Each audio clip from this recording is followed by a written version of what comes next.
નવસારી લોકસભા બેઠકનો ફોર્મ ખેંચવા માટેનો આજે છેલ્લો દિવસ હોય. કેટલા ઉમેદવારો મેદાનમાં રહેશે તેનું મોડી સાંજે ચિત્ર સ્પષ્ટ થશે.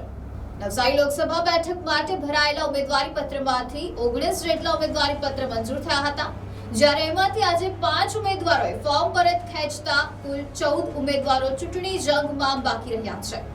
ઉમેદવારી પત્રો પરત ખેંચવાના અંતિમ દિવસે 5 ઉમેદવારોએ ચૂંટણી અધિકારી સમક્ષ પહોંચી સ્વૈચ્છિક રીતે પોતાના ફોર્મ પરત ખેંચ્યા હતા, જ્યારે મોડી સાંજ સુધી હજુ વધુ ઉમેદવારી પત્રો પરત ખેંચાય તેવી સંભાવના છે. ત્યારે આજે સાંજ સુધીમાં નવસારી લોકસભા બેઠક ઉપર કેટલા ઉમેદવારો ચૂંટણી લડશે તે અંગેનું ચિત્ર સ્પષ્ટ થઈ જશે.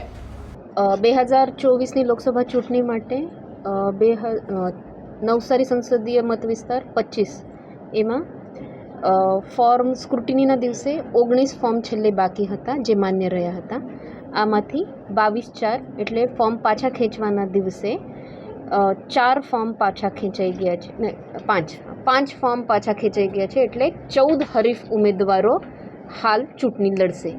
આ 14 ઉમેદવારોમાં માન્યતા પ્રાપ્ત રાષ્ટ્રીય અને રાજકીય પક્ષોના ઉમેદવારોને પોતાનું ચિહ્ન મળશે.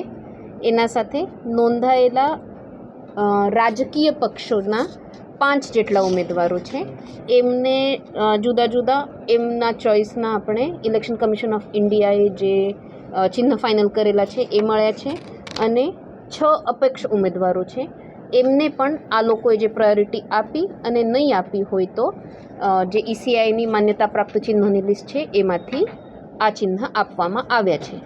આજે આ બધાના CEO ઓફિસ અને ECIમાંથી કન્ફર્મેશન આવેથી પ્રિન્ટિંગ થશે અને ઇવેન્ચ્યુઅલી એ જ આપણને બેલેટ યુનિટમાં જે દિવસે આપણે ચૂંટણીમાં મત આપવા જઈશું તે દિવસે આ ચિહ્નો પર બધાએ મત આપવાનું રહેશે. Report NDC news, Navsari.